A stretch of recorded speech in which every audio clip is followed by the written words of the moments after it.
VDV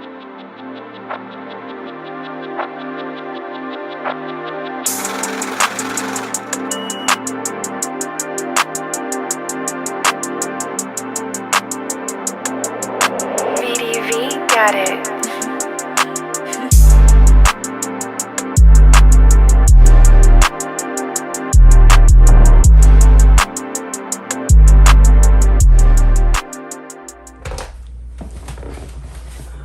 What's up? My name is Lamb. This is Lamb Nation, back at it again with another great video. On today's video, I am going to be doing a book review on Your Money or Your Life, 9 Steps to Transforming Your Relationship with Money and Achieving Financial Independence.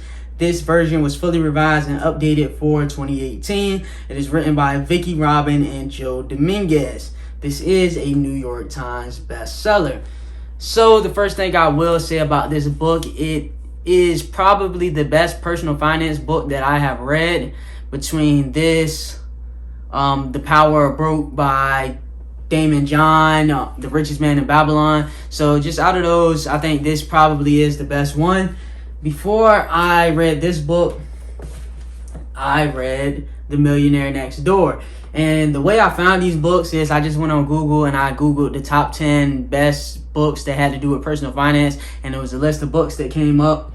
And still on the list, I have Rich Dad, Poor Dad, The Little Book of Common Sense Investing, Think and Grow Rich by Napoleon Hill, The 4-Hour Work Week by Timothy Ferriss, and of course I've already read The Power of Broke.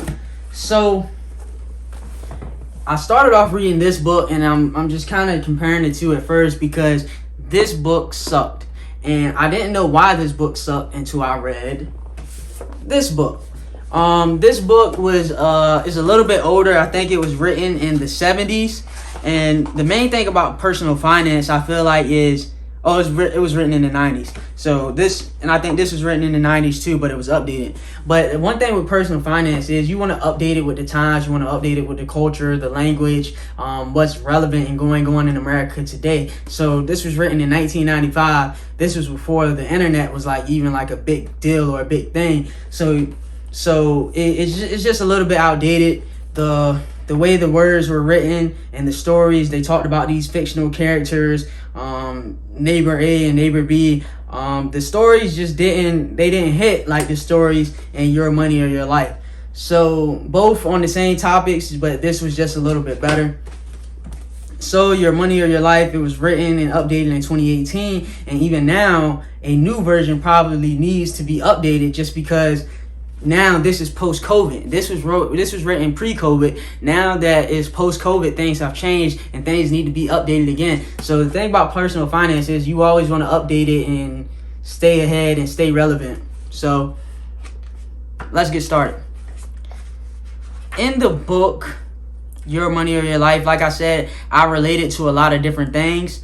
One thing that I did relate to is they talk about doing a monthly tabulation. I talk a lot about budgeting. They talked about monthly tabulation, and that is just to track all of your income and all of your expenses. So all the money you make throughout the month, all the money you spend, whether this is cash, card, credit, just keep track of everything. That way you can see where your money goes and what percentage you spend everything on. And that's very interesting because before I even read it in the book, 2 days before, I decided that I was going to track my monthly expenses and do my monthly tabulation, so that way I could make a accurate budget and I could actually figure out where my money goes and what my expenses are on. So that was very interesting. So the first part is the money trap, the old road map for money, making peace with the past. How much have you earned in your life? What have you got to show for it? Like I said, this is very interesting. I had just talked about this at work, and I had asked my coworkers, okay, you've been working 12 years, 15 years, 20 years. How much money do you think you've made or earned in your life? And, so they threw out numbers, 200,000, $500,000, $1 million. And it's like, okay, well, what is your current net worth? And this is what this chapter talks about. So that is pretty interesting. And, in order to go into the future and deal with your present, you have to go back and handle and deal with your past. So I like how they started off in that way. Money ain't what it used to be, and it never was. Being in the present, tracking your life energy. So they talk about this thing called life energy, and that's basically the hours and the time and the work that you use throughout the day. And it's like, what are you spending your life energy on? So it goes back to this way of a good way to save money is translating every dollar you spend into life energy. So if you make $10 an hour and you spend $100, you just spent 10 hours of your life, or 10 hours of your life energy, because you had to work for $10 an hour for 10 hours to get that $100. So is that $100 thingamajig or doodle-mabobble or whatever gizmo, is it worth 10 hours of your life? And that's how they do the second part. So like I said, this is just covering everything from what have you done in the past with money, what are you currently doing to get money, and what are you spending your money on. Then it goes into the monthly tabulation, which is just tracking all of your income and all of your expenses. How much is enough? The quest for happiness. This is very important because a lot of people, what they end up doing is they end up tracking or trade. They end up going for this imaginary number that doesn't mean anything. They say, hey, I want 6 figures. And I heard somebody at work say this recently. She was like, yeah, I want 6 figures and I think that'll be good. And I was like, what's so special about 6 figures? And I was like, that's never going to be enough. And they were like, yeah, it's not going to be enough. What's the difference between 100,000 and 120, or 100,000 and 80,000? So you fall into this trap of you're working yourself to death for money that you might not even need. You think you might need 100,000, but what if you only need 95 or 90 or 85 or 70,000 to spend a happy life? And then instead of chasing the extra money, you could be doing other things while you're only working to get your 70,000, and then you could be enjoying your life with the time or the life energy that you could be using to get that extra 30,000. So it talks about that in the book as well. Like I said, this book is all encompassing, getting it out in the open, making life energy visible, valuing your life energy, and minimizing spending. So then it talks about the minimalist lifestyle, and when it touched on the minimalist lifestyle, it also touched on homesteading. As you go into your financial independence journey and financial freedom journey, you'll hear a lot about homesteading, and that's just basically living off the land and being self-sustainable and not having to spend a whole bunch of money. So they talked about that, which I thought was very interesting, because that's a part that homesteading is not a part that gets touched on when you talk about financial freedom a lot. So it talked about that. Valuing your life energy, capital, and the crossover point. So they talk about this crossover point where eventually you invest and your investments will take over your regular annual income, and then eventually you know if you don't want to, you don't have to work because your investments are paying you the same amount that your working income would give you, and they call that the crossover point. And lastly, the last little sliver from this is about a 307-page book. And from 376 to 307, that's the last little sliver when it actually talks about investing and what different stuff you can invest in. It talks about side hustles and Social Security, all of this different stuff, local lending.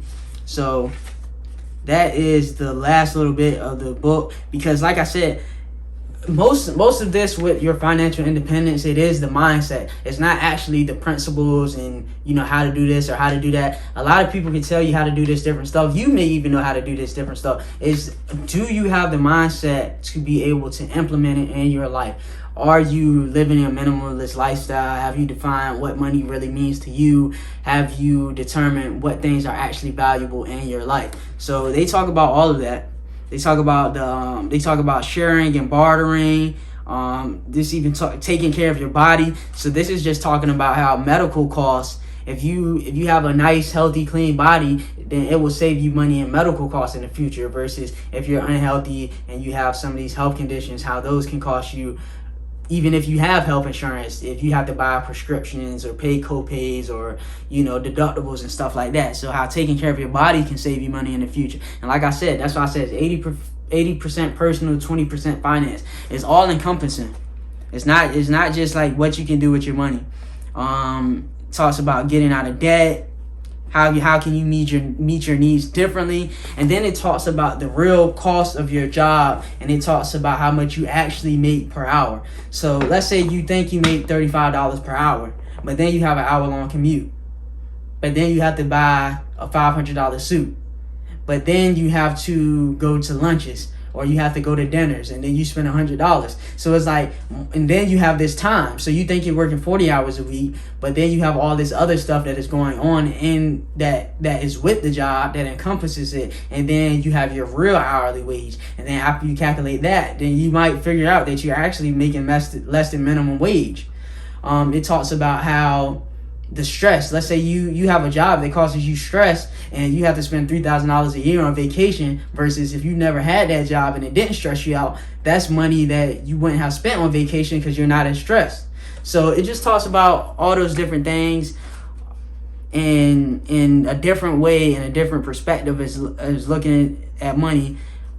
We often in the United States, we get into this rat race of consumerism, and it just talks about breaking it and acknowledging it. Like, hey, it's fine if you do have that consumer mindset and this consumerism, but recognizing, hey, that this is what it is, versus just being oblivious and trying to keep up with the Joneses, so to say, and you don't know why or where your money is going, and you're secretly you're secretly miserable because of the things that are going on in your life. In the very back, it has a quick reference for the 9-step program. Making peace with the past was step 1. Being in the present, tracing your life energy. Where is it all going? The monthly tabulation. 3 questions that will transform your life. Let's read those questions. Did I receive fulfillment, satisfaction, and value in the proportion to life energy spent? So like I said, you spent $100, that was 10 hours of life energy, or 20 hours, or 9 hours. Did you get fulfillment and satisfaction out of the life energy that you spent? Is this expenditure of life energy in alignment with my values and my life purpose? They also do talk about investing with ethics. I can't exactly remember what they call it, but like some people don't believe in investing in private prisons because they go up against their beliefs, or whatever they're spending money on, they go against their beliefs. So this talks about, is this expenditure of life energy in alignment with my values and life purpose? Also, they talk about the effect that your consumerism plays on the environment, and how spending all this money affects the environment as a whole, and how we are going to lead the next generation. So I like that too. A lot of people don't talk about that. Like I said, when you talk about personal finance, it's not just about money. It's not a selfish thing or anything like that. It's for everybody, because it affects us all. 3rd question, how might this expenditure change if I didn't have to work for money? For each question in each category, evaluate whether the expense should increase, decrease, or stay the same for your ultimate fulfillment. This is the heart of the program. And another thing that it talked about, that I also talk about, is not about being restrictive. It's just about being realistic on how much you're going to spend, what you're going to spend, and if you're actually happy with making this purchase. Like I said, it's nothing wrong with spending money as long as you actually are getting like real satisfaction from it. You don't just want to be spending just to spend it, because then it could be the root cause of a deeper problem that you need to deal with. You don't want to spend money as a coping mechanism. Making life energy visible. Create a large wall or outline chart plotting the total monthly income and total monthly expenses from your monthly tabulation. Put it where you see it every day. Valuing your life energy, minimizing spending. That speaks to this minimalist lifestyle. Valuing your life energy and maximizing your income. Then you actually talk about making more money and making more bread. Capital and the crossover point, and investing for financial independence. So all in all, this was a pretty good book. It was 300 pages. It did not take me long to read. I actually read this in about 3 or 4 days just at work. I read it during breaks and stuff like that, during lunch, and it took me about 3 or 4 days during lunch.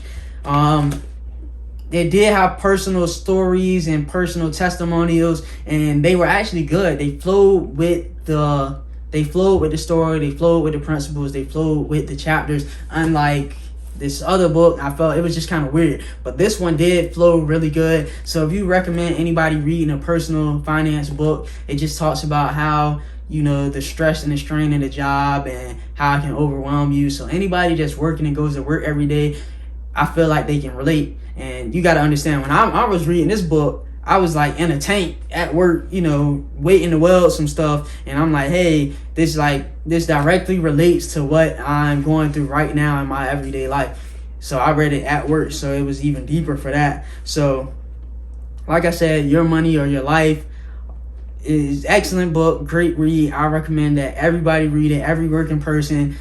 And I just say at the bare minimum, that this book doesn't talk about, at the bare minimum, get out of debt and have an emergency fund. So that way you have some control over your life and you don't feel like that job is too much for you. And that way you can have some sort of independence and you can kind of move somewhat freely.